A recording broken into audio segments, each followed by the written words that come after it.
Evde pratik tantuni yapımı.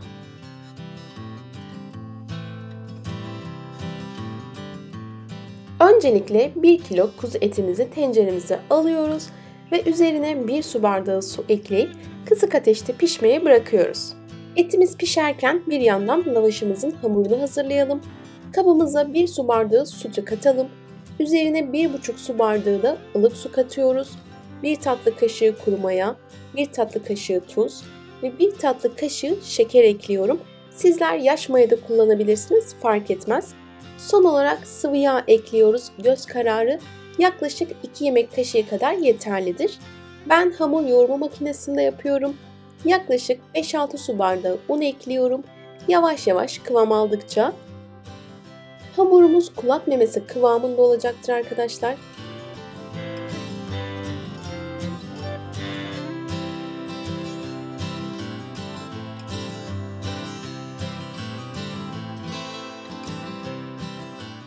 Evet, istediğimiz kıvama geldi ve şimdi onu dinlenmeye bırakıyorum.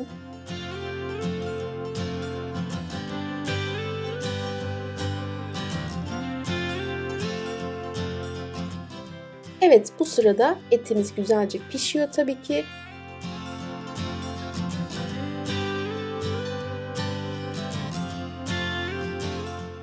Tabii ki tantunimizin olmazsa olmazı kuyruk yağıdır.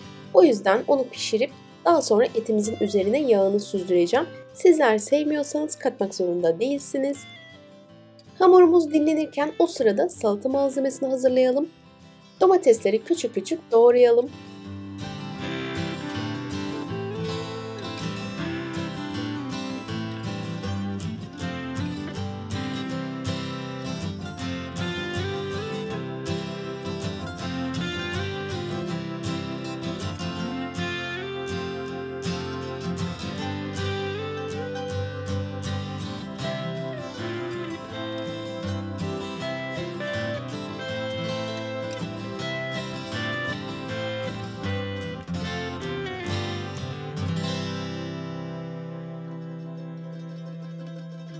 Soğanı da ince ince doğrayıp daha sonra sumakla karıştıralım.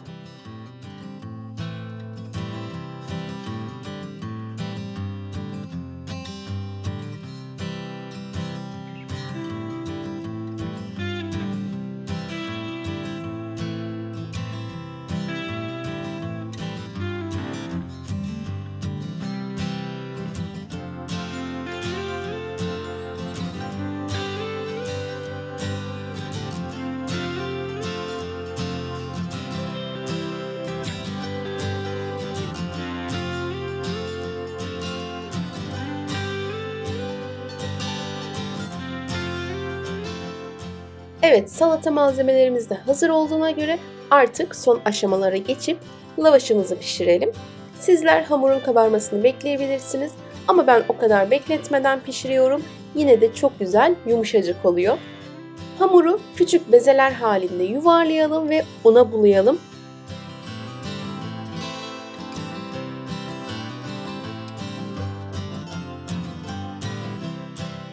Bu şekilde küçük küçük kesiyoruz. Daha sonra avucumuzda yuvarlıyoruz.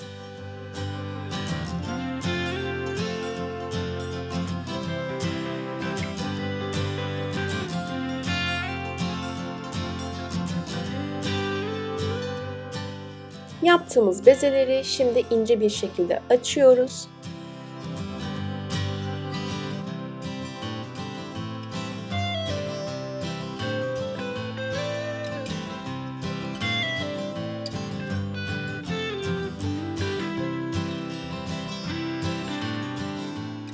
Önceden ısıttığımız tavamızı alalım ve güzelce pişirelim.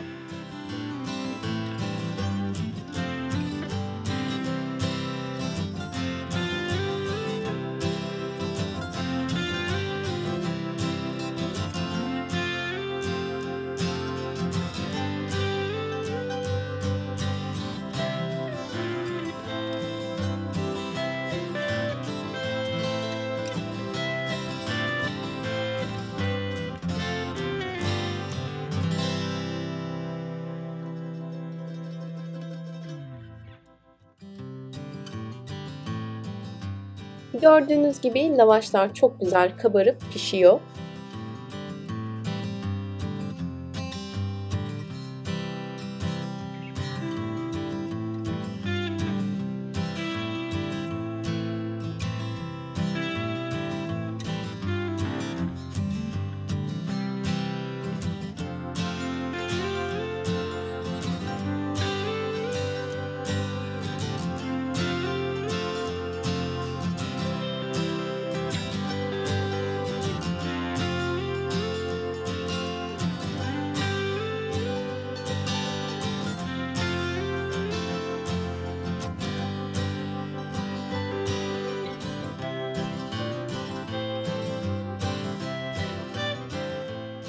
Gördüğünüz gibi lavaşlar çok güzel oldu.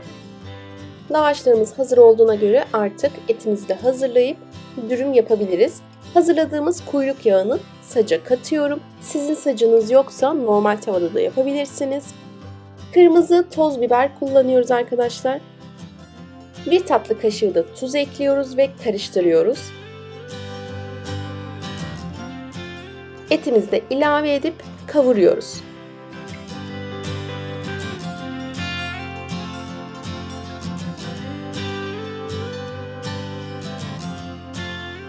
Baharat olarak sadece kırmızı toz biber ekliyoruz.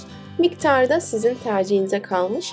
Son olarak bir çay bardağı da su ekleyip etimiz hazır hale geliyor.